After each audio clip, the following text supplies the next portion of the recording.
caso clínicozinho, para a gente poder já ativar o cérebro.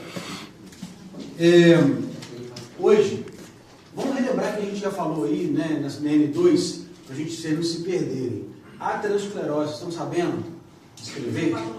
Aterosclerose, fisiopatologia, escrever aquilo, beleza. Aí vem da OP. Da OP, caso clínico. Educação, tratamento, qual o tratamento da OP, né? Tratar aquele BMT, AS, tatina, silostazol, para que serve cada um deles, por que você está usando o silostazol para aumentar a distância de marcha, né? Vasodilatador periférico, o AS, antiagregante plaquetário, para inibir a formação de placa, etc. A estatina para estabilização de placa, né? Mesmo com a colesterol normal, você mantém a estatina, então você vai manter esses medicamentos, você vai... aí vem a oclusão arterial aguda, que é quando ocorre o evento agudo. Aí você tem que diferenciar quando que é uma oclusão arterial aguda trombótica, quando que é uma oclusão arterial aguda embólica, né? Com um quadro que você pode abordar. Eu acho que a parte mais difícil da matéria é a oclusão arterial aguda, que confunde um pouco, você tem que ler com mais carinho ali, prestar atenção, fazer bastante caso clínico para aquele ali entrar na sua cabeça. Comparar um membro com o outro. E aí vem, a gente falou de dissecção de aorta. Pô, dissecção de aorta e aneurisma, no padrão que vocês estão dando aqui, não tem erro, tá? Não tem o que errar na prova, não. Se você ler a matéria e estudar, você não erra. Mas fácil eu errar uma oclusão arterial aguda mesmo ter estudado. Agora, dissecção e aneurisma é clínica, cara. O aneurisma, o evento agudo, o aneurisma roto, você vai ter o aneurisma de aorta abdominal ali, aorta torácica, as indicações de cirurgia, né? De acordo com os calibres, com o calibre do aneurisma, ou se ele está sintomático, se ele está em expansão, teve uma expansibilidade muito rápida, né? Esses detalhezinhos, e aí a gente cai na... lembrar, dissecção de aorta, evento agudo, caso clínico, tá? Pense num caso clínico lá, onde o indivíduo tem dissecção de aorta, bota na IA aí, passa 3 casos clínicos de dissecção de aorta aguda, e faz 3 perguntas a cada um. Vocês vão terminando essa porra aí, faz. Não tem como. O professor não inventa coisas, a gente faz parte do conhecimento, essas perguntas e respostas se repetem. E aí a gente vai falar de carótida. Insuficiência vascular carotídea extracraniana. Por que é extracraniana? Porque a partir do forame carotídeo aqui, você já começa os outros segmentos da carótida interna. C2, C3, C4, C5. Aqui a gente só vai trabalhar a minha área, né, da cirurgia vascular, da angiologia e cirurgia vascular, está lidando com a carótida extracraniana, abaixo aqui do forame.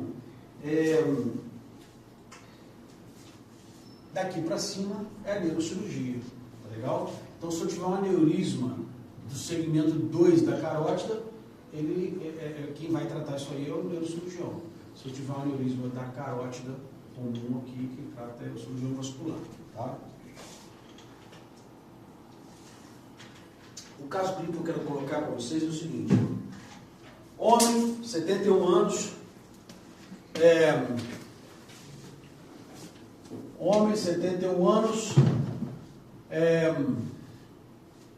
deu entrada no pronto-socorro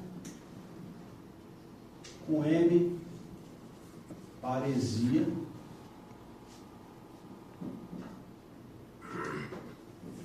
fácil, bráquio,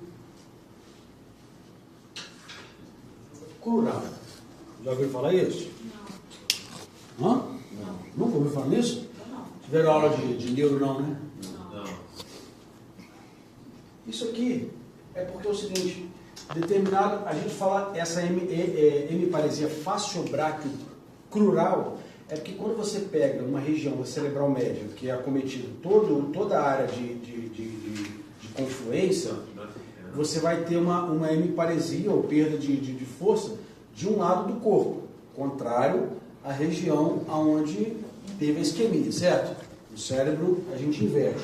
E essa hemiparesia, ela pega face, braço e extremidades.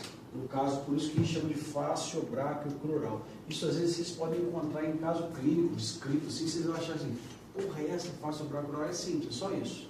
Geralmente fala hemiplégico, hemiplegia, é a mesma coisa. É a mesma coisa. Só que quando eu falo hemiplégico o quê? Do braço, da perna. Quando eu falo que é faciobráquio-crural, é como se eu tivesse a isquemia completa. Pegou o dimídio. Tipo assim, ele pega, normalmente reflete uma obstrução de um segmento da carótida que é já confluente, onde pega tudo. Então, é o clássico. Show. Né? Então, mas é a mesma coisa. O cara pode, de repente, chegar, ao invés de chegar aqui com a hemiparesia, ele pode chegar com a hemiparesia só de perna, só de braço, porque vai depender da região que for aquela obstrução. Então, vocês concordam que quando chega um indivíduo aqui, para vocês, com esse quadro, uma dislalia, né?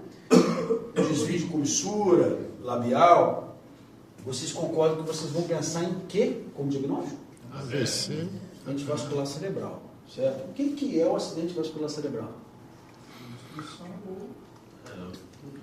Ou hemorragia. Aquela região. Ou hemorrágico, isquemia.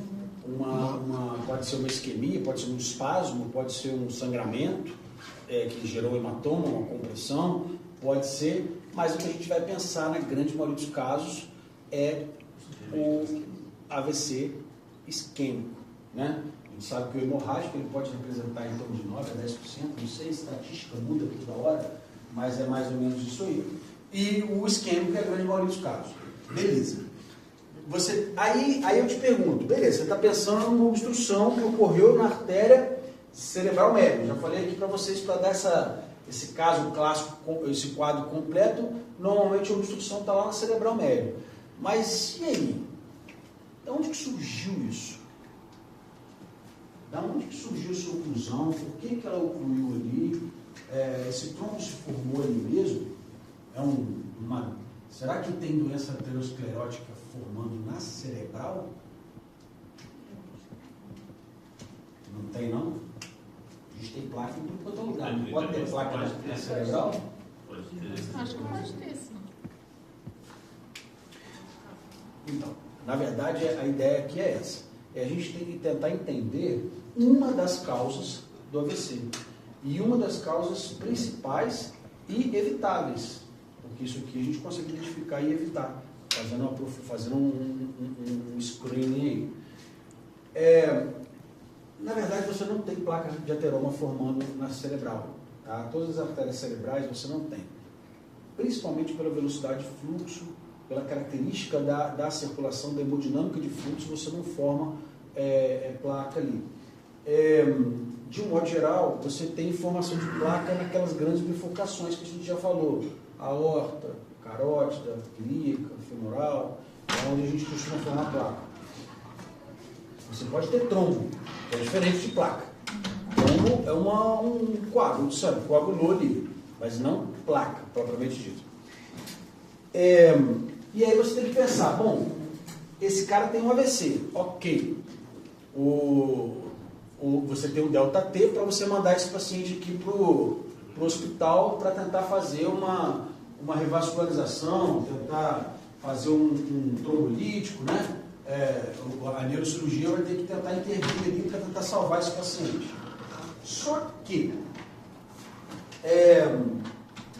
vamos dizer que esse cara não foi atendido de imediato, mas ele evoluiu com uma melhora espontânea em menos de 24 horas. Ele foi parar aqui no pronto-socorro de Calçado, não conseguiu transferir ele, e nesse meio tempo que ele ficou lá monitorado, ele melhorou. Melhor espontâneo. Você está descrevendo um paciente que chegou para a gente lá ontem na UTI, 31 anos. 31? Caraca. Assim, 31 anos. O cara teve um quadro assim e melhorou. Aí o colega que estava de plantão médico lá, ele está achando que pode ser uma síndrome já de Cadazil, que ele falou que começa muito novo, apresentar esses quadros. Assim mesmo.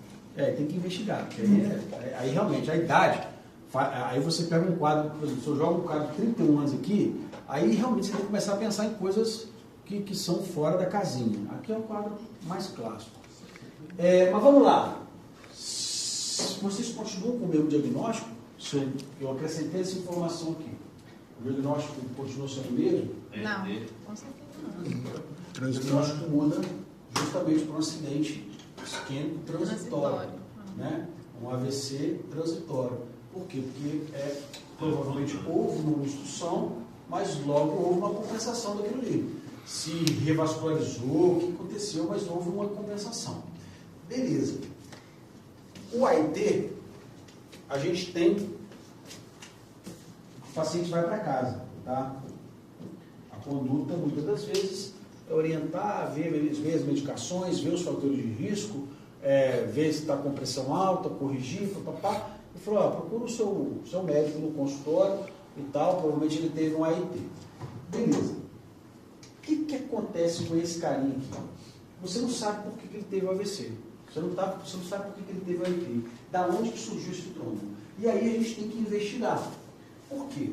Porque aproximadamente metade dos casos, alguns textos vão falar que é 25% dos casos, ou 50% dos casos, mas uma boa parte dos casos vão se dar por placa aterosclerótica nas carótidas. Tá?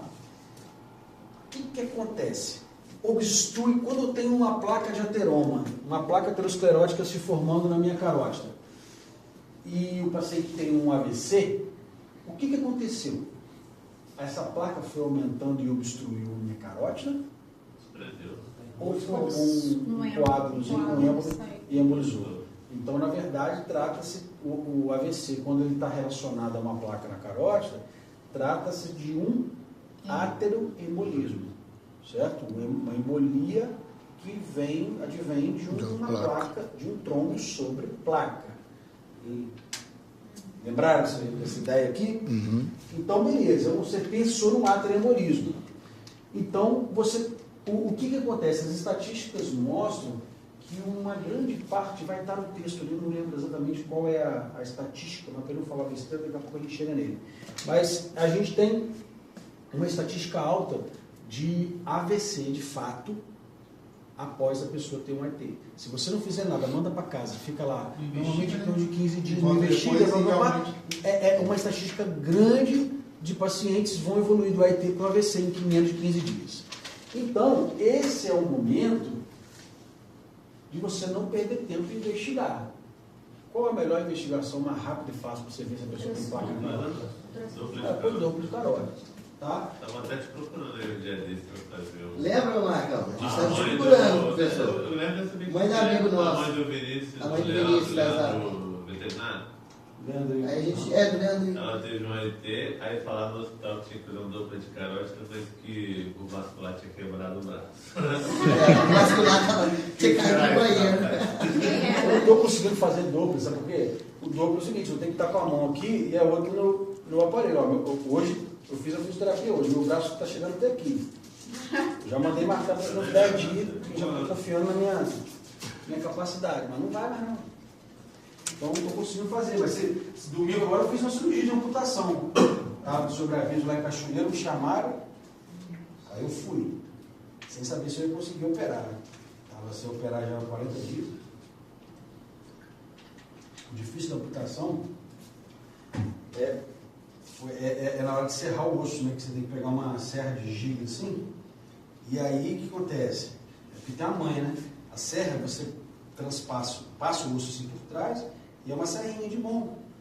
Às vezes o pessoal acha que a gente serra com maquinário de ortopedia, né? Eu odeio que existe aquele maquinário de ortopedia, mas eu não gosto daquilo não. Eu tenho a impressão que aquilo vai escapar com A Maquita vai falar isso, vai Maquita. pegar na minha perna. Eu não gosto daquilo não. É que eu já operei tanta gente que já sofreu esse acidente de Maquita que eu já tenho trauma. Mas aí você pega ali, ó, só que você tem que fazer 90 graus certinho. Se você dobrar e quiser fazer assim, ela não serra. Se jogar 90 graus assim, ela serra. Eu consegui fazer a cirurgia, deu tudo certo, o cara foi embora sem a perna. Feliz, só falou feliz da vida. Eu salvei uma vida.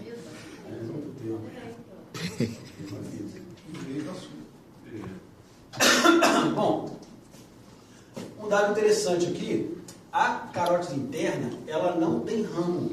Então, uma das coisas que você vai identificar logo no ultrassom, por exemplo, quando eu estou fazendo, às vezes passa dúvida, né? Porque a anatomia, elas divergem. E aí eu estou olhando e eu vejo se tem ramo é a carótida externa.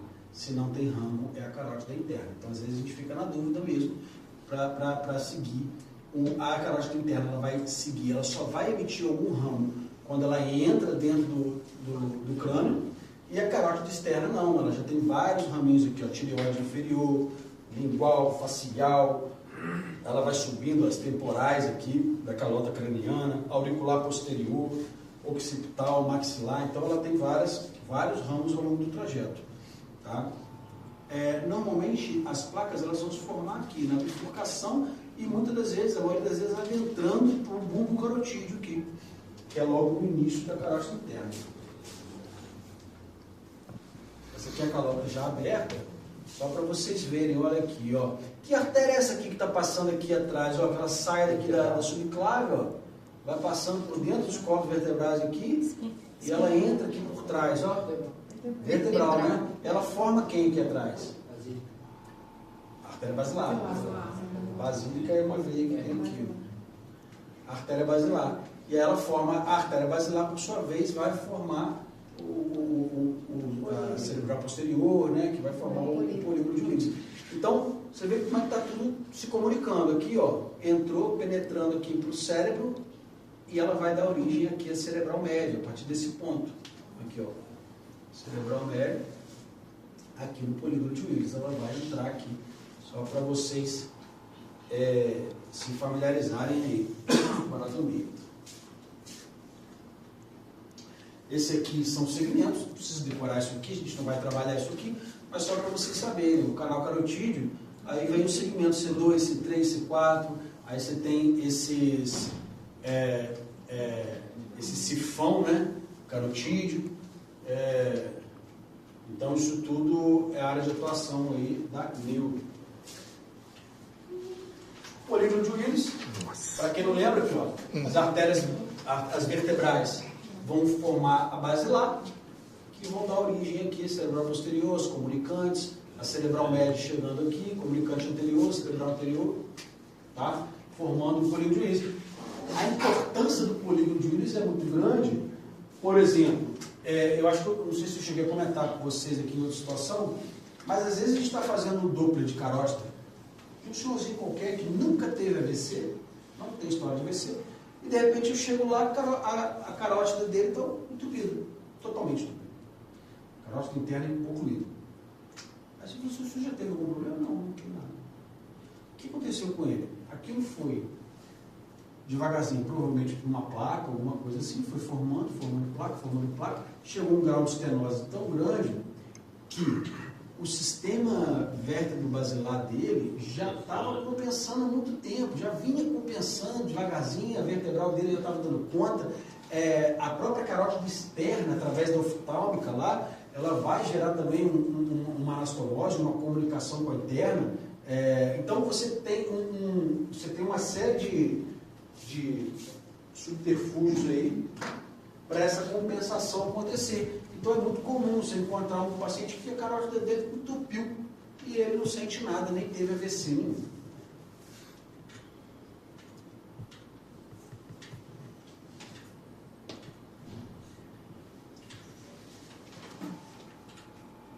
Bom, aqui no livro de vocês, ele coloca como 25% ateroembolismo de grandes vasos, né? Sendo a aterosclerose a principal responsável, né?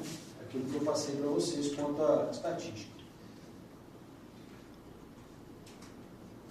O processo de formação de placa está associado a tudo aquilo que a gente já falou em aterosclerose, né? Envelhecimento, turbilhonamento de fluxo, hipercolesterolemia, estresse inflamatório, todos os fatores de risco relacionados à aterosclerose. Isso aqui não tem mistério, né?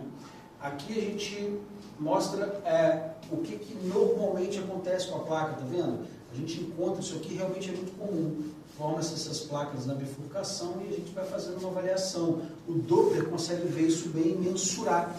Aonde que você acha que tem velocidade maior? Quando eu meço a velocidade de fluxo aqui ou aqui? Em cima.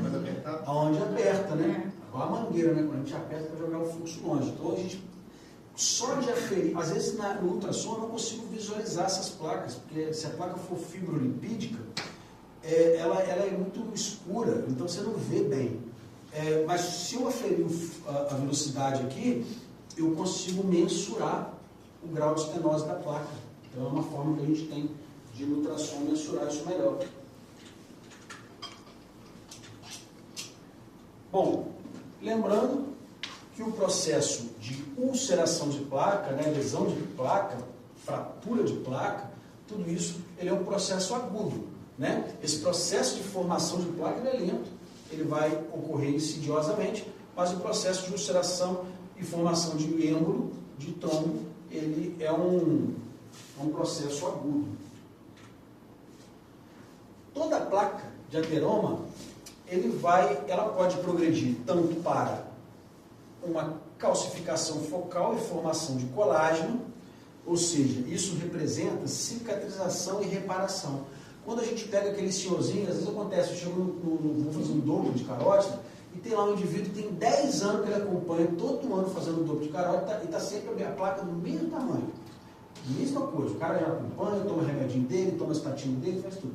A placa dele já está com esse aspecto, é um aspecto fibroso, fibrótico, tem algumas calcificações, mas é um aspecto fibrótico. Você consegue visualizar bem, você não vê escuro a placa, você visualiza bem. Isso é sinal de que a placa já amadureceu de forma que ela já estabilizou. Provavelmente esse indivíduo, ele pode ter uma placa lá de 40%, 50%, 50%. Às vezes ele vai viver o resto da vida com ele, que nunca vai dar problema para ele. E é isso que a gente quer. Quando a gente começa a tratar com os medicamentos ali, a gente quer estabilizar aquela placa e o indivíduo não tem problema. A merda toda é quando você avacalha com um negócio, continua comendo de tudo, colesterol alto, começa diabetes descompensada, acelera a formação disso daqui. Quando a coisa começa a ficar mais avacalhada, para de tomar um remédio e tudo mais, a gente tem risco disso daqui. Né? Ou de progredir para uma estenose de alto grau, onde você vai ter risco também de formação de trombo, porque o espaço é muito curto,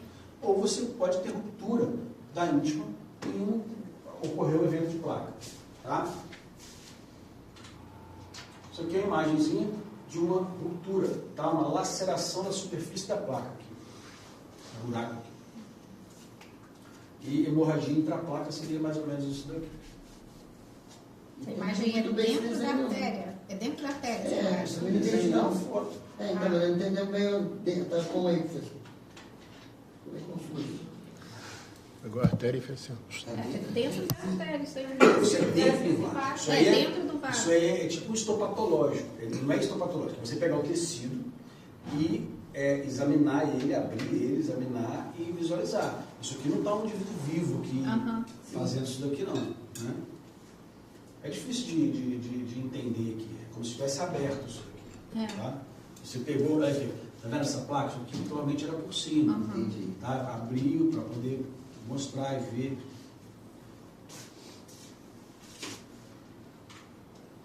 É só para vocês verem o aspecto que fica. Tá?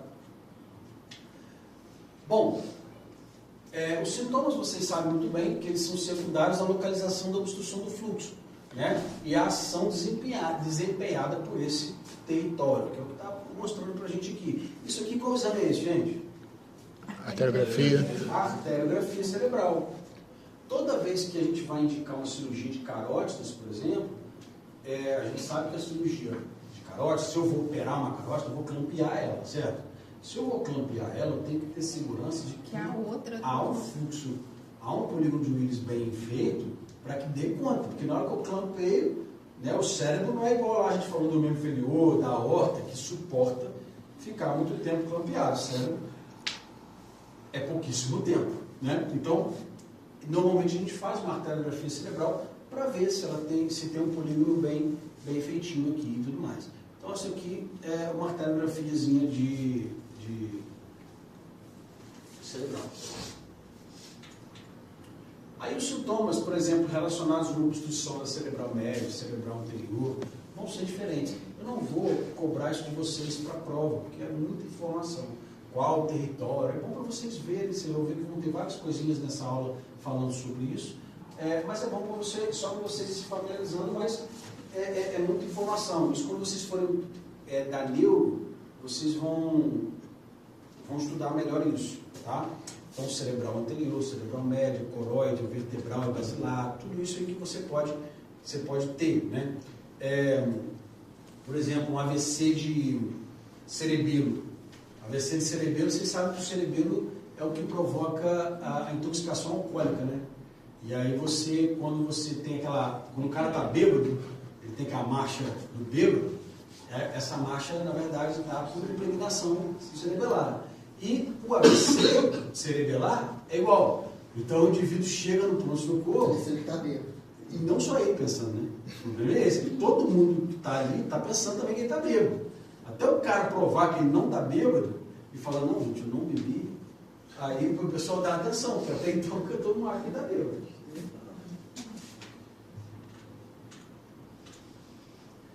Vocês lembram de área de Wernicke, área de Broca? Vocês estavam nisso no movimento?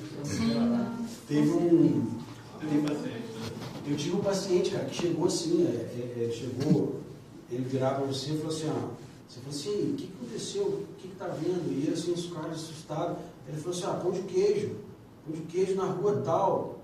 Aí ele mesmo se assustava com aquilo que ele falava. E eu me assustava mais ainda, cara, é bizarro. Eu fiz isso uma vez na vida só. E aí eu ficava assim, cara, que doideira. E eu estava recém-formado, então eu tinha estudado, estava com essas coisas frescas na cabeça. E aí eu fiquei assim, cara, eu acho que isso aqui é fazia de Wernicke. Isso aqui e tal. Eu lembro que eu tinha um neurologista, que hoje eu conheci lá em Itaperuna. Ele na época era novinho, estava novo, chegando na cidade. E aí eu fui lá correndo atrás dele, fui procurar ele, falou, tem uma fazenda de Wernicke. Lá o cara veio na cara assim, eu moleque, 20 e poucos anos, e ele falou assim, esse cara tá louco. Ele falou assim, eu vou lá ver. Aí chegou lá embaixo e viu, aí chamou os estudantes todos para ver e tal. E era de fato, cara. O cara estava tendo, eu nem sei que aconteceu um caso dele, não, mas fala da maneira. Eu acho que ele resolveu, não lembro. Mas ele assumiu o caso ali e dali para frente ele que tocou. Bom, uma coisa que a gente chama atenção aqui, tontura, pré-síncope e déficit focal podem ocorrer por baixo fluxo cerebral e não por atoembolismo. Então, às vezes acontece da pessoa ter uma sensação de desmaio, um déficit focal, por exemplo, uma região perder pequena, perder ali força, ou ficar com uma parestesia importante.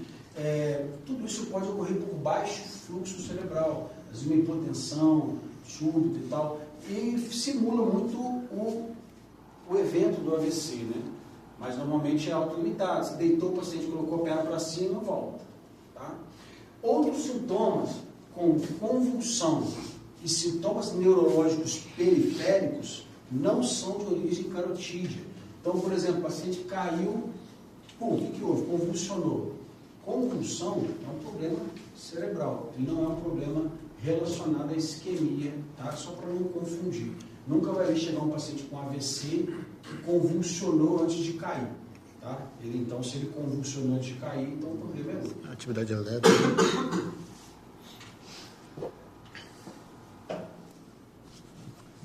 Então, os 3 sistemas aqui, avaliação de perviedade do polígono de Willis. O que a gente avalia? Primeiro, sistema carotídeo.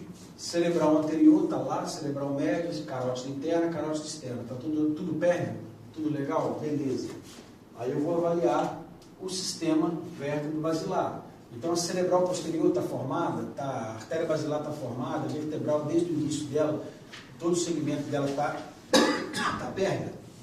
Isso eu posso avaliar, por exemplo, numa angiotomografia, tá, gente? Ou numa arteriografia.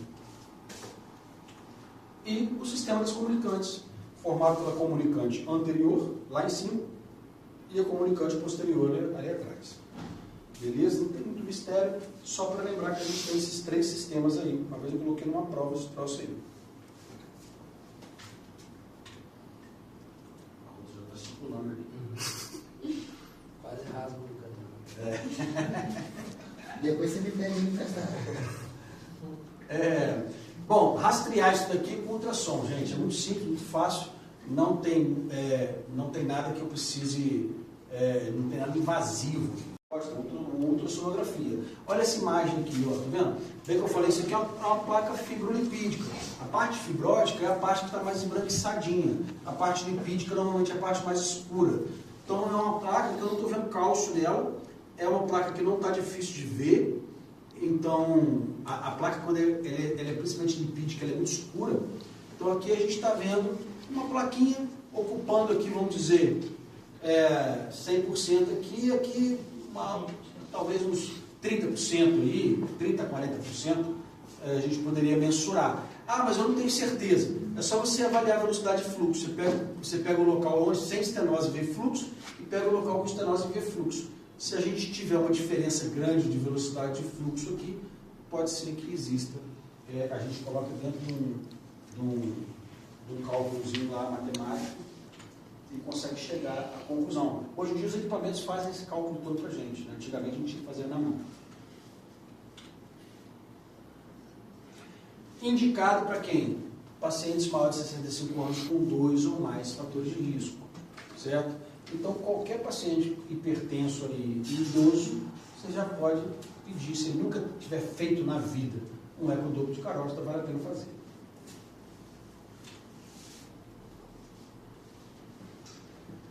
Angiotomografia, excelente para programação cirúrgica. Ele consegue visualizar o arco aórtico, eu consigo ver a anatomia cervical muito bem e consigo ver a circulação intracraniana. Então, na hora de eu pedir por exemplo, se eu quero programar cirurgia para aquele paciente, eu vou pedir uma angiotomografia de carótida, angiotomografia cerebral junto, né? Eu quero ver as duas coisas. Na realidade, gente, o que acontece? Quando eu pego um paciente com uma estenose carotídea de mais de 70%, que eu estou pensando em operar esse paciente, obrigatoriamente tem que pedir um exame a mais. Tá? Teve um colega lá em vascular, lá de Itaperuna, talvez alguém conheça que é Alexandre Funes. O Alexandre dá aula até lá na Uni. E uma vez ele estava me contando que ele estava dando dobro, que não é indicado, tá? Não é indicado você fazer um ecodoppler, baseado no seu ecodoppler, indicar uma cirurgia de urgência de carótida. Isso não faz muito sentido, porque é um exame que tem várias falhas. A angiotomografia é o melhor exame para isso. Só que ele pegou uma imagem de um trombo sobre placa, e esse trombo estava assim na carótida. Ele viu aquilo ali, ligou lá para o serviço lá no São José da Bahia e falou com o Eugênio lá, que é um outro vascular que tem lá.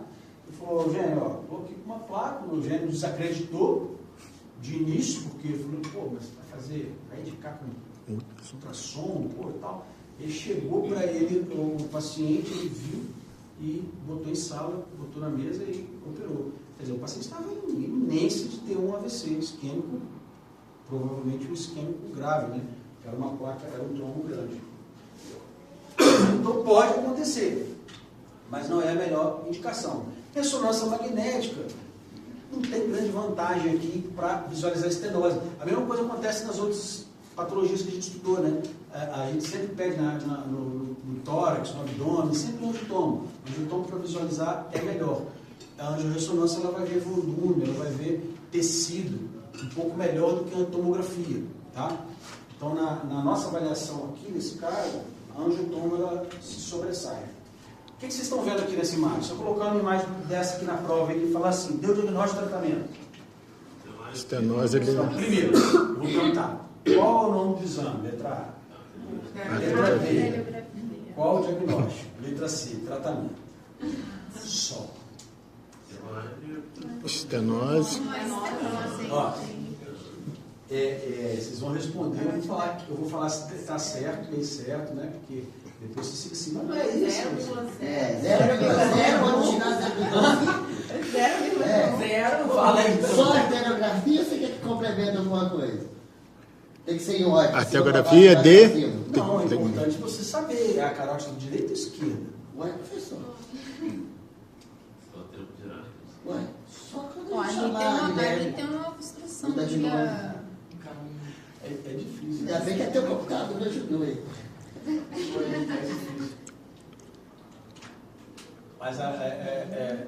Mas, beleza, arteriografia de carótida.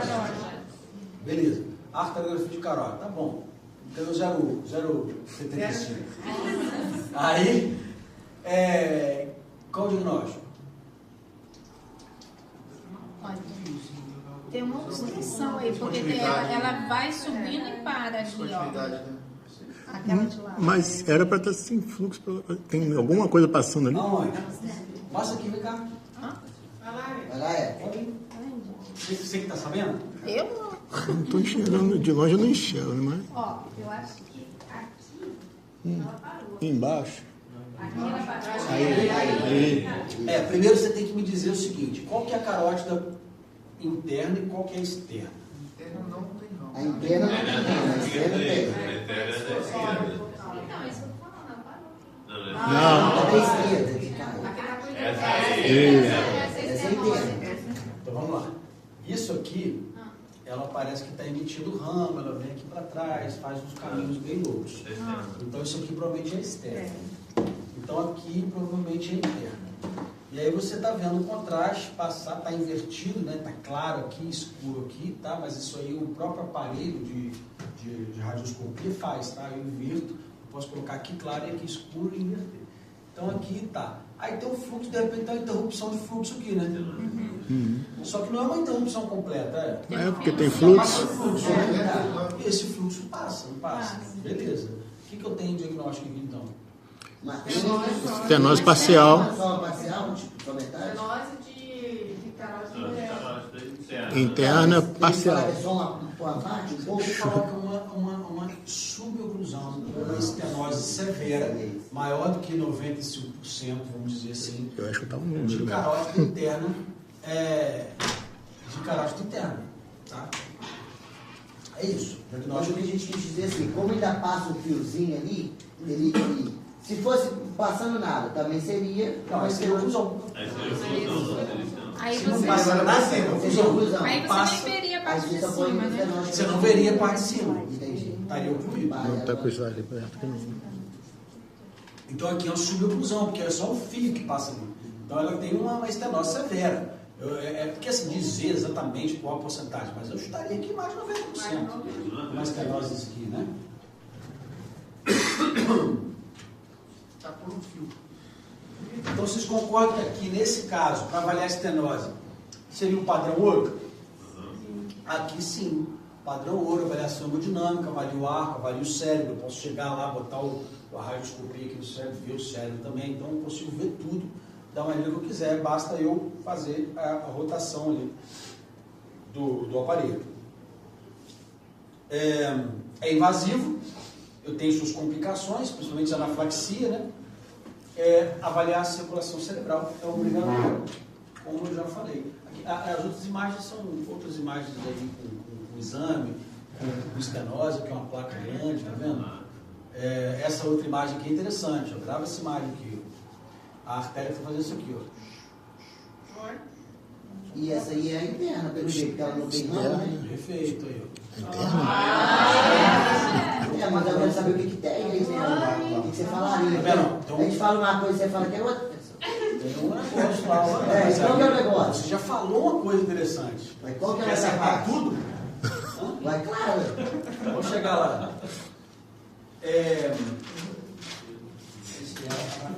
Nesse caso, você passa o quê? Não, a reação anafilática? Meu irmão, aí intensivista vai se fuder, todo mundo vai se fuder. Vai se fuder, eu não sou cirurgião. E eu não vou passar nada. Eu não vou estar lá fazendo. Porque por isso que a angiotomografia, ela tem que ter um profissional médico acompanhando. A angiotomografia não faz sozinho. Então, provavelmente existe um protocolo para tratamento de anaflaxia. E eu não sei esse protocolo de cabeça. Mas tem.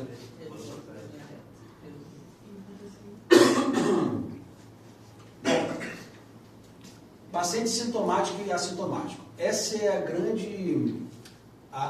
grande sacada aqui para a gente definir quando a gente vai abordar essa placa ou não. A gente já sabe que critérios de instabilidade de placa, a gente já falou isso, estresse cisalhamento, estresse oxidativo, ação inflamatória, né, volume, a massa da placa, lembra que o núcleo grande, né, que a gente falou, se tem hemorragia intraplaca, a gente sabe que aquilo ali é mais antigo, é pior, afilamento, a capa fibrótica é muito fina, o crescimento excêntrico e a progressão muito rápida daquela placa. Vamos supor que eu estou avaliando 6 meses com um duplo de carótida e percebi que a placa cresceu de 30% para 60% assim, em 6 meses. Então, tudo isso gera o meu raciocínio em provavelmente essa placa está instável. E aí a gente pode partir para exames mais sofisticados como a angiotomografia. Só que, o que vai definir se eu vou tratar ou não? Primeiro, eu tenho que definir, esse paciente, ele é um paciente carotídeo assintomático ou sintomático? O assintomático é aquele que tem placa, ou seja, encontrei lá uma placa de 60%, 70% na carótida dele, mas ele não tem evidência nenhuma de AVC, ele não teve AIT recente, ele não está tendo desmaio, não está tendo síncope, não está tendo nenhum déficit focal, ele não está tendo nada que me sugira que aquele problema, que ele esteja tendo algum atrembolismo. Então, e nem, inclusive, ele não tem nenhum exame, porque às vezes o paciente não tem nada, mas ele vem e fala assim, doutor, 3 meses atrás eu fiz tomografia aqui, ó, e a tomografia dele mostra alguns pontos de isquemia cerebral. E aí o médico fala assim, não, tem uns pontos aqui que sugerem isquemia cerebral, ele pode estar tendo microembolização. Então, não há, nesse paciente assintomático, ele não tem sintoma clínico ou radiológico, né, nenhuma evidência de atrembolismo, nem clínica, nem radiológica, nos últimos 6 meses. Tá? Esse é o ponto principal. Esse paciente, eu vou falar, não, então ele é assintomático, ele vai cair nos assintomáticos. Por que eu estou definindo bem isso? Porque provavelmente eu não vou mexer nesse cara, não vou operar ele. A gente vai ter uma conduta conservadora com esse cara. Agora, quando eu tenho um paciente, por exemplo, igual lá, aquele senhorzinho ali, de 71 anos, que teve um AIT recente, e eu vou fazer um Doppler dele lá, e eu encontro lá uma estenose severa, de 60%, 70%, eu faço uma angiotomografia, confirmo aquele grau de estenose, e eu já vou colocar aquele senhorzinho no sintomático. E aí sim eu vou tomar uma conduta diferente quanto ao senhorzinho. Tá bom? Então a decisão se opera ou não, ela vai se basear muito nisso. Bom, o que seria um tratamento conservador? Aqui, ó. Grau de recomendação A, nível de evidência A. Copie isso aqui e cola na prova. Não tem como errar. Tá?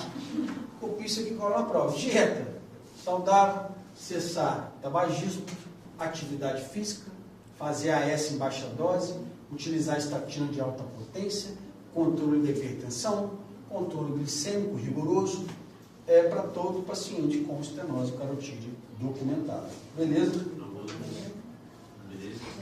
Isso aqui é o BMT, que a gente já falou sobre ele lá atrás. Então é a mesma coisa. É o mesmo tratamento. Medic.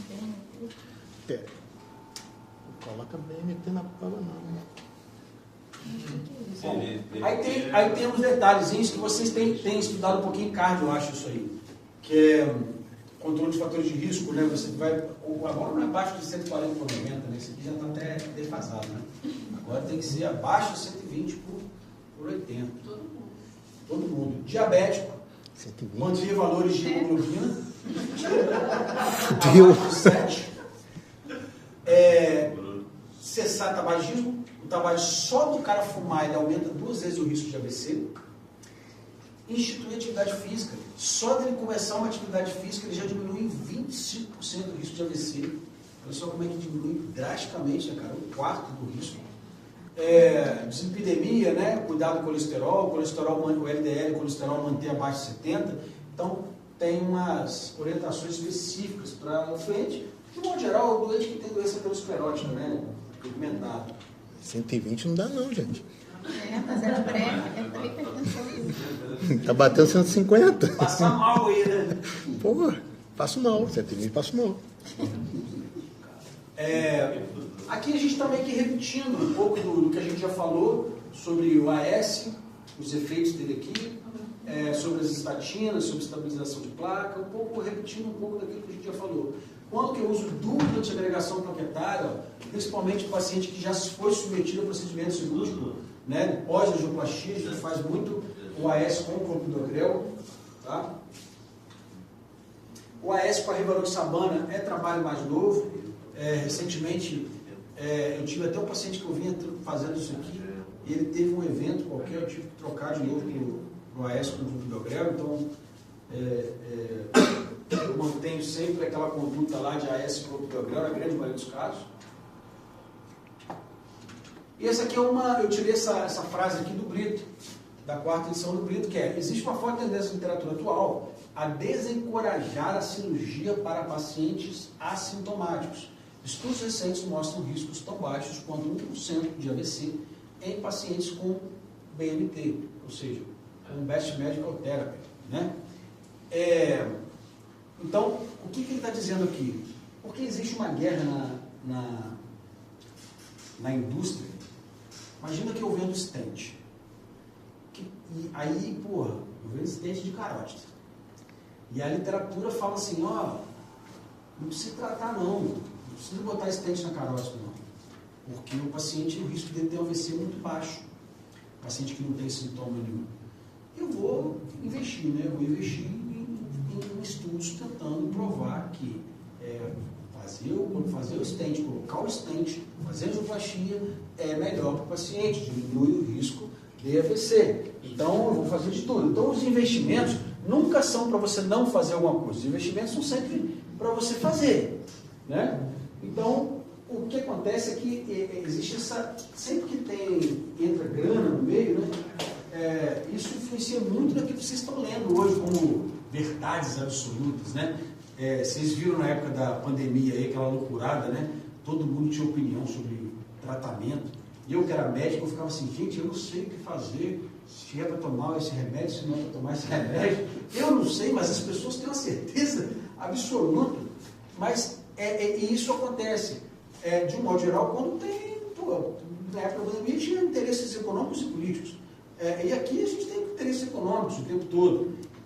E o tempo todo a gente, na cirurgia, ortopedia, qualquer área cirúrgica que envolva insumos, e até com relação a medicamentos, né, existe essa luta. Tá? E a gente tem que criar um senso crítico para a gente poder ver, interpretar aquilo com senso crítico e tentar aprender com o seu próprio paciente, com suas coisas, porque senão, se você ficar cego ali na literatura, você realmente vai ficar vendido, né? Sem querer. Igual esse são de vídeo por aí, Vai tomar remédio. Todo mundo vai tomar remédio. Sabe o que acontece? É porque a gente tem preguiça. Como é que você faz para descobrir se 120 por 80, se a pessoa que falou aquilo ali, se o trabalho que saiu publicando aquilo ali, se ele tem valor? Você tem que ler trabalho. Você tem que estar habituado a ler, porque aí você vai saber olhar. Tem que chegar da evidência, né? Tipo, publicação. Quem é o cara que publicou? Qual é o grupo que publicou? Se esse grupo tem realmente, qual é o histórico desse grupo aí? Porque às vezes é um histórico do cara, é o mesmo grupo que falou que o ovo, que a gema do ovo não podia comer, daqui a pouco pode comer, aquela luta. Quer dizer, aí você vai estudando. Então, por isso que o médico está cada vez se subespecializando. Porque eu, por exemplo, ele me perguntou o que é anafilaxia? Eu falei, eu não sei. Você vai se subespecializando para que você fique bom em alguma coisa. Porque senão você sabe um monte de coisa, mas você não é bom em nada. Né? Você não sabe nada de muita profundidade. Eu brinco que quando vocês saem da faculdade aqui, o médico, quando acaba de formar, ele é o médico que mais sabe. Porque ele sabe um pouco de tudo. Qualquer outro médico aí que já está com a vida dele feita, dificilmente ele vai saber tudo que você sabe. Porque você sabe um pouquinho, você sabe um pouco de clínica médica, mas sabe um pouquinho lá de GO, mas sabe um pouquinho de pediatria. Vocês estão ali, né? Com tudo fresco. Depois de um tempo você vai deixando isso para lá. Bom, paciente assintomático. Então, de modo geral, professor, mas se eu tiver com um paciente com 80% de estenose de artéria de carótida, mas não tiver sintoma nenhum e nem exame nenhum mostrando que ele tem problema de de AVC. Eu opero esse cara? Eu não opero mesmo assim? Pô, 80%? Não, eu não opero. Tá? Já falei que a gente pode pegar, às vezes, pacientes que eu misturo completamente a carótida e não tem nada. Eu não vou operar. Eu não vou operar a não ser que eu perceba alguma alteração de progressão rápida do grau de estenose. Poxa, esse cara vem há anos com essa placa de 70%, 80%. Ah, não, esse cara evoluiu de um ano para o outro com placa de 40% para 80%. Aí já é outra conversa. Então, existem característica ultrassom da placa, se ouviu alguma úlcera na placa, sobre a placa, vai estar descrito no seu ultrassom ou na prova de vocês, vai estar descrito, olha, foi identificada uma placa com ulcerada, né? Então, isso vai mudar a minha conduta, aí eu vou pensar em operar esse cara, tá? Fora isso, não. Então, não vale só o grau de estenose. Critérios de mau prognóstico das placas de carótida. Eu já fiz propaganda do Flores da Madrugada, quem quiser seguir, pode seguir lá. O Flores da Madrugada é uma páginazinha do Instagram aí, de um grupo lá de São Paulo, dos meninos que eu conheço, e que eles fizeram isso daí, e depois eles fizeram como é que chama esse negócio de esse bate-papo aí? Podcast. E aí o podcast deles é maneiríssimo, eles chamam as maiores sumidades da vascular do Brasil, de fora, e entrevistam os caras, trocam ideias sobre carótida, sobre aorta. Eu sei que vocês vão sair daqui sedentos por essas informações. Mas tem lá. Isso aqui ajuda vocês a lembrarem. Eu vou sempre fazer o BMT para paciente assintomático. Tanto para pacientes em geral, quanto para pacientes com estenose maior de 60%. Só que, se eu tiver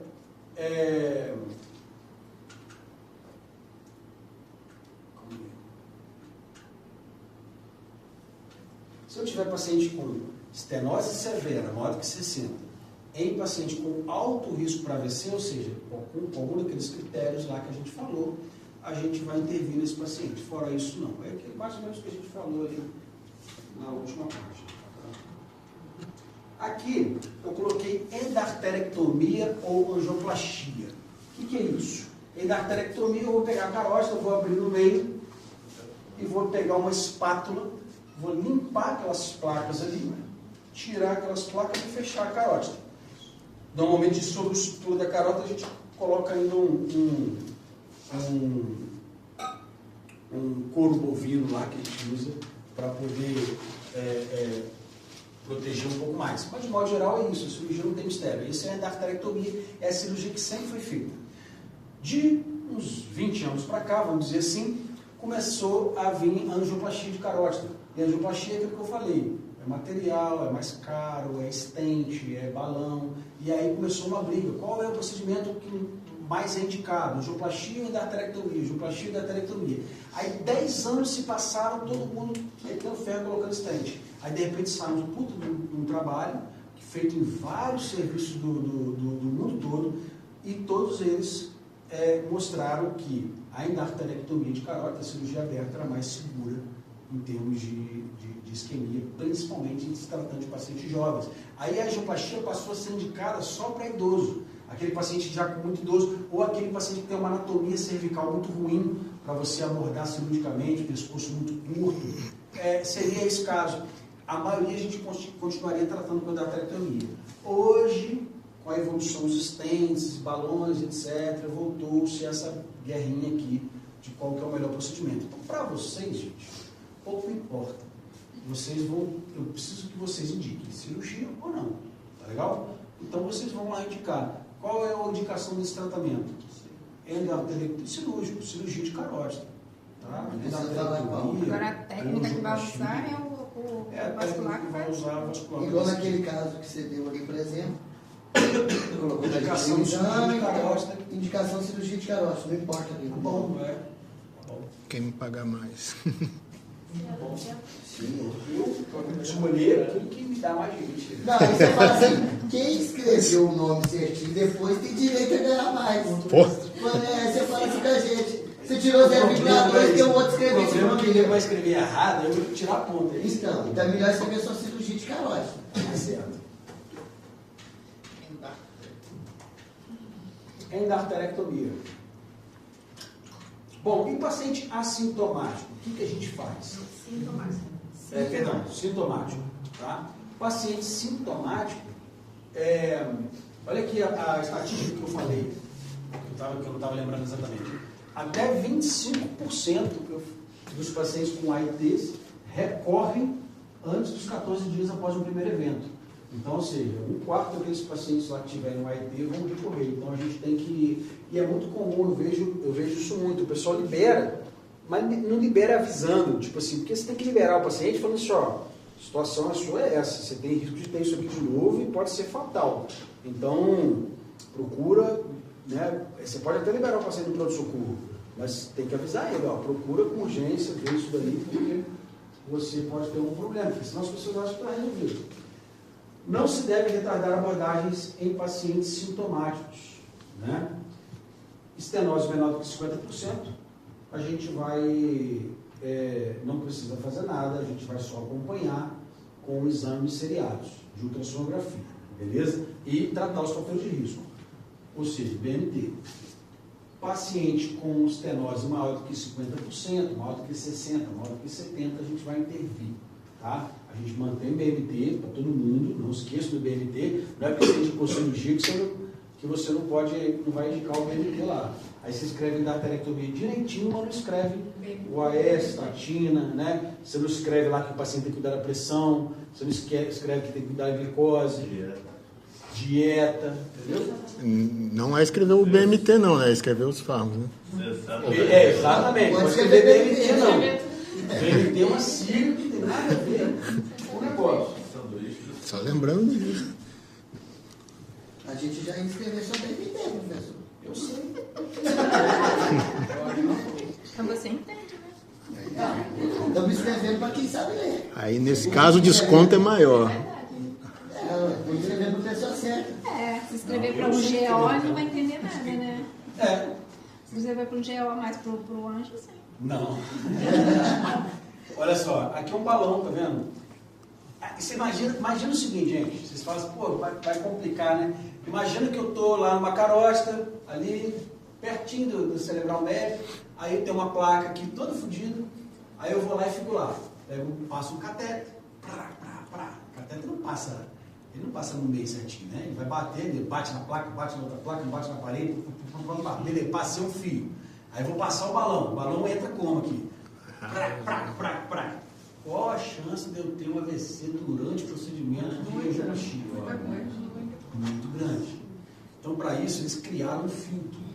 O que é o filtro? O filtro é você passa com o fio, libera um filtrozinho lá em cima. Tá? Esse filtro, ele vai... Toda manipulação que eu fizer aqui, que liberar microtrombo e tal, vai ficar presa nesse filtro. Depois eu venho com o mecanismo para tirar o filtro.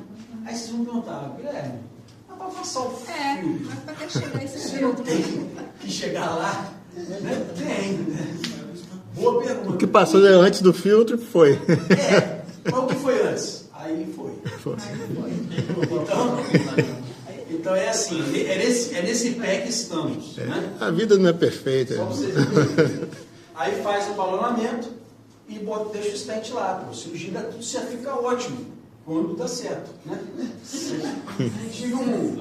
Eu tive um amigo, cara, que coitado, ele estava, nem vou falar que cidade que é, mas uma cidade pequena aí, e ele tinha acabado de se mudar para a cidade, e na época ele estava super ansioso, indo para uma cidade pequena, me ligava toda semana para falar, perguntar as paradas e tal, o que ele faz, o que ele deixa de fazer, como é que estava a coisa, tentando se encaixar, né, na cidade e tal, e eu dando assistência para ele, trocando uma ideia.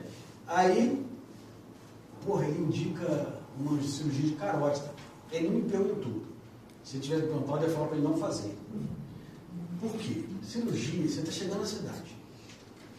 Tudo que você faz, está todo mundo olhando para você. o cirurgião vascular chegou na cidade. Aí, pô, vamos ver quais os resultados dele. Né? Depois, se você tiver um problema lá na frente, aí tudo bem, você já acertou um monte, né? Tá tudo bem. Mas no início não. Mas aí, pô, ele indicou, cara, para uma mãe de uma amiga dele. A mãe da amiga dele estava boazinha, igual você aqui, com uma placa lá toda ferrada e tal. Ele indicou corretamente lá a cirurgia. Porém, é um paciente que tá bem, está tocando ideia, conversando, convence o paciente de operar. Aí ela concordou, explicou tudo direitinho e tal, a cirurgia foi ótima, não foi cirurgia fechada, foi a manidacterectomia, foi essa daqui, ó, onde a gente faz uma incisão e remove a placa. Só que, pô, você imagina, eu estou removendo placa, estou tirando. Imagina a placa você removeu aqui e o segmento que estava lá dentro, o que acontece? Rasga, né? Meio que rasga. Aí você deixa a lesão endotelial, né? Se você deixa a lesão endotelial, o que acontece? É isso. O procedimento é isso. Aí no caso, ele falou que a cirurgia foi ótima. Ele falou, Guilherme, ficou um pedacinho, sabe um pedacinho de placa assim? Quando acontece isso, a gente corta e dá um ponto nessa placa. Por quê? Porque a gente fica com medo da placa ficar assim. Na hora que eu liberar o fluxo aqui, a placa fica agarrada ali e fica assim. Aí a conduta é essa mesmo, dá um pontinho na artéria, na parede e segurando a placa. Ele falou, pô, passei aquele pontinho na placa e tal, ficou ótimo. A cirurgia, ela foi para a UTI, no pós-operatório, estava bem, conversando. Na mesma noite, ela teve uma vez que morreu. Aí ele falou, pô, eu não sei o que eu faço, cara. Estou desesperado, porque eu convenci a minha amiga, a mãe dela operar e tal. Então, assim, é uma merda, né? Muda de cidade. Não está no lugar dele, não. Então, Muda de cidade. eu contei esse caso só para vocês verem que assim, as coisas não são. Você pode ter a melhor formação do mundo, medicina é assim. Você faz tudo certinho, pô, o cara é excelente. Até hoje trabalha muito bem e tal. O cara é um excelente cirurgião, mas assim, essas merdas acontecem e marcam, né? Marcam a vida da gente. Mas é para a gente lembrar e pensar duas vezes. Tinha um chefe meu que falava assim, Guilherme, o melhor cirurgião não é aquele que opera muito bem, é aquele que sabe quando não operar. Essa que é a grande questão. Eu fui hoje procurar um ortopedista lá, especialista em ombro, lá em Guaçuí. Eu estou na dúvida se eu opero ou não opero, uma galera já falou que eu tenho que operar o ombro, outra galera não. E todo mundo falou muito bem desse cara lá. Aí eu peguei e fui lá ontem. Cheguei lá para trocar uma ideia com ele. O cara explicou, mas me explicou, tipo assim, olha, minha situação é essa, estatisticamente é isso. Antigamente a gente operava tantos por cento desses casos, agora a estatística caiu para tanto. Então assim, você tem 80% de chance de fazer a conduta conservadora e recuperar seu ombro sem precisar operar, porque assim de 40 anos, o cara pegou e me deu uma aula e eu saí satisfeito. Então assim, eu acho que às vezes o cara... Irmão, você vai fazer uma cirurgia qualquer, eu estava com o meu fisioterapeuta hoje, ele mexendo no meu ombro aqui, o cara estava falando de umas lesões que ele pega, lesão de nervo, o cara ficava fugindo com o braço pendente, numa cirurgia pós-operatória, pô. E o pós-cirúrgico, a fisioterapia vai ser 10 vezes pior. De ombro. Já peguei um monte. Ombro congelado, que a gente fala. Nossa, e dói. Que fica duro. Trava. 6 meses o cara tentando destravar o ombro, né? Então, é isso.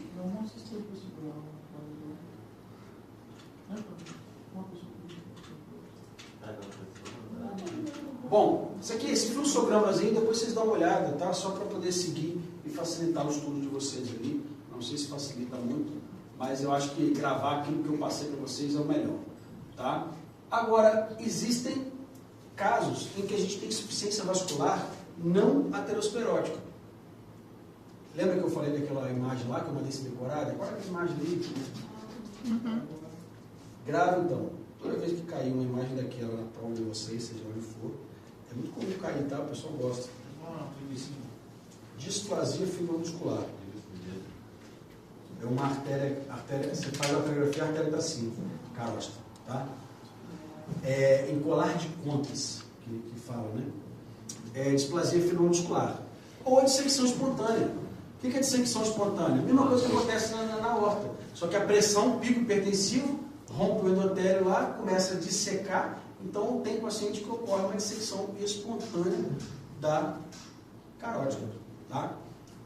Eu tive tem um caso lá em Itaperuna, que é clássico, tem alguém em Itaperuna aí não, né? Tem um caso em Itaperuna clássico, lá já tem uns 15 anos, que o cara foi espancado na frente da boate lá. E ele foi espancado, ele, inclusive era lutador.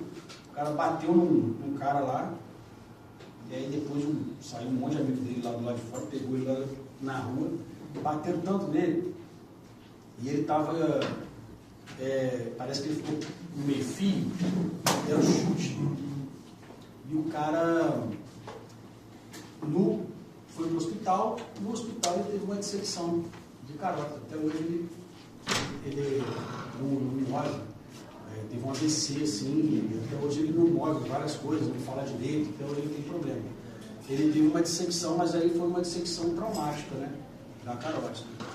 Eu lembro que um amigo meu, que era advogado do grupo que bateu. Essas coisas não tem lado certo, né? Porque o cara também tinha enfiado a porrada no outro que estava com a namorada, era confusão do cacete. Tá bom. Mas esse amigo meu falou, Guilherme, deixa eu te falar, cara, porra, você tem como o indivíduo ter uma dissecção sem ser por conta de uma pancada? Tem como ele ter tido uma dissecção Espontânea? Ele não falou espontâneo porque ele não sabia o termo certo, mas tem como. Ele queria achar uma maneira do cara, tipo assim, de ter uma defesa pro cara, né? Tipo, pô, às vezes ele teve aquilo espontaneamente, por conta de um pico de hipertensão. Eu poderia fazer esse relato, porque ele me ofereceu uma grana, inclusive, pra fazer. Tipo assim, eu poderia pegar e fazer um relato, olha, o paciente foi internado, ele pode ter tido um pico de hipertensão. Eu falei, porra, era amigo meu, cara. Eu falei, brother, esse cara teve essa dissecção do cara, essa porrada que ele tomou. Tá de advogado é osso. Tem cara de pau de meter o meu papel, não, lá, isso pra lá. Ele, pô, mas isso ia ajudar muito. Eu falei, não sei, né? Pra mim, sabe o que ia ajudar? Não tem espancado. daria mais, né? Ajudaria um pouco mais. Hoje isso aí não tem problema, cara. Coisa antiga aí.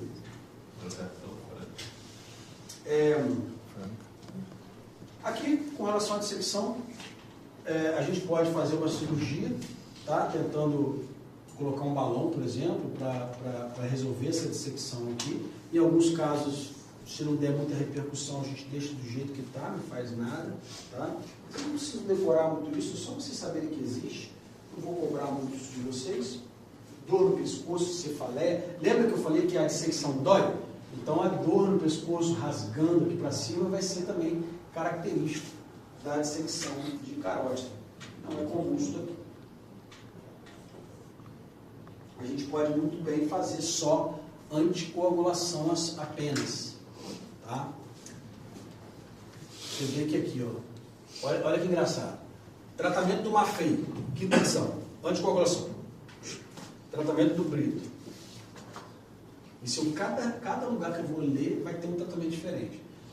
Basicamente, o que vocês têm que saber? Teve uma dissecção, você vai ter formação de trombo, que tem uma oclusão. Então, você anticoagula de fato. E você vai decidir, baseado na clínica do paciente, se você tem que operar o paciente ou não. E aí vem a displasia fibromuscular. Tá? A displasia fibromuscular, ela vai alterar a constituição da parede do vaso. Ela é uma doença característica de mulher jovem. Então decora isso. Mulher jovem, displasia fibromuscular. Alteração na parede do vaso. Essa alteração é muito comum na camada média. Tá? Hiperplasia intimal. Olha o que acontece. Hiperplasia, você começa a ficar mais espessado a camada média e o lumen fica pequenininho. Então não é que obstrui, é porque a passagem do fluxo fica cada vez menor. Tá? A displasia acontece isso.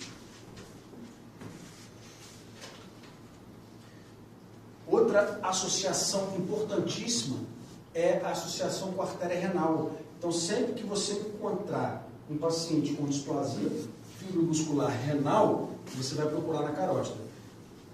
Se você encontrar na carótida, você vai procurar na renal. Porque, olha, 79,9%, 74,3% dos casos. Tá? A gente vai ter essas artérias acometidas. As outras são mais raras.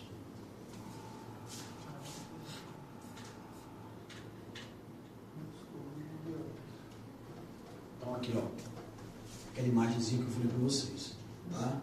A gente tem como... Aí forma pequenas bolsas, né? Parece que são pequenos aneurismas, né? Essa é a imagem clássica que eu mostrei para vocês lá no início.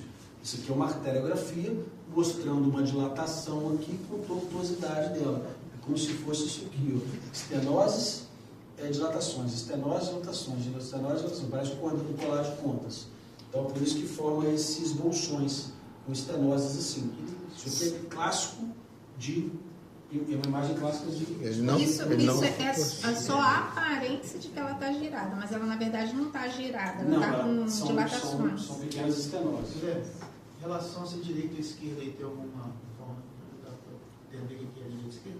É, porque é por causa do fundo, né? O fundo seria o occipital para o lado de cá. É. Falaria que seria direito. É isso aí. Porque senão você estaria vendo. Mas às vezes é difícil, porque é difícil de uma imagem... Você vai cobrar isso? Não. Porque é difícil você ver, porque dependendo da posição que eu esteja, vai te confundir. Mas se é interno ou externo, você vai cobrar? Ah, não, interno ou externo, a gente sabe que é interno por causa da lei, não.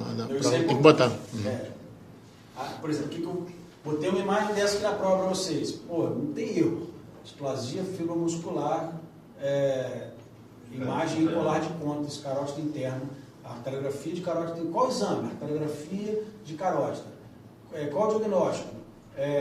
Imagem colar de contas, qual o diagnóstico da doença no caso de displasia fibromuscular, né?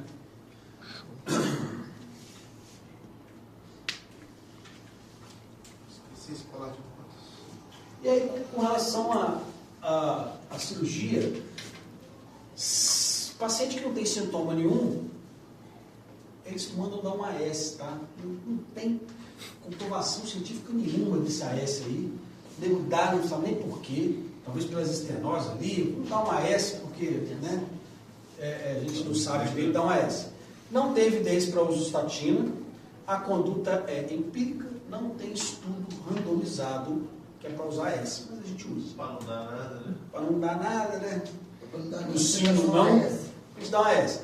Cirurgia, sintomática, paciente que tem algum sintoma, dor, cefaleia, algum problema que possa estar relacionado, poderia se fazer cirurgia. Mas o que acontece? Quando você entra lá e bota um balão, você não faz sentido colocar stent, tá? Porque o stent vai rasgar. Então você acaba só colocando o balão. Você até corrige por um tempo. Então às vezes o sintoma que aquele indivíduo está latendo, ele vai parar de ter. Só que daqui a pouco aquilo fecha de novo. Não dá muito certo. Tá? Então é só AS. Só AS. Isso aqui, gente, eu não vou ficar cobrando muito tratamento para vocês não. Isso é diagnóstico. Tá? Interessante. Mas aqui está o resuminho de displasia fibromuscular. A média, o tipo medial, né, que esse tipo aqui, ele é o mais comum, 60% a 70% dos casos. Tá? Então a gente não vai ficar focado nas outras. Isso aqui é mais importante. E mulher, né? Mulher jovem. Beleza, gente? Beleza. Ó, foi um semestre muito bom, vocês estão de parabéns. Obrigado. Agora a gente se encontra nas provas. É isso? Semana que vem não, na outra. Vai ser na segunda ou na sexta? Sexta. Segunda. Porque semana que vem agora é feriado, né? É quinta e sexta feriado, né? A prova é dia 24 na segunda. 8 horas da manhã. Depois do feriado. 8 horas, 8 horas, está marcado 7. Mas a Rogéria falou que é 8. Bom, então beleza, gente, eu não fiz a prova ainda. Sério? Já eu tenho enviado essa prova um tempão, mas eu não fiz ainda, vou fazer hoje, talvez. Você está bem hoje, assim, tranquilo? Você está bem hoje, a matéria que você deu hoje é Cada dor no boa, ombro já professor. muda. Escreve mesmo. E a matéria que você deu hoje é boa, né, professor? Para você cobrar na prova. A gente gostou muito dela, muito Todas as importante. matérias são boas, cara. Mas essa de hoje é... Especial. Olha só como é que o pessoal veio só por causa dessa matéria. Veio né? Os outros que não veio é porque não quis mesmo, né? Não teve interesse. A gente teve. Perdeu, né? Então, mas é isso aí, a prova eu não fiz, mas de um modo geral, a nossa parte não está muito difícil, não. Não tem para onde fugir. Em termos de questão e tal. Tudo aí por questões antigas, vamos estudar bem. Tem que parar de ficar nervoso para falar música, não ler as coisas direito.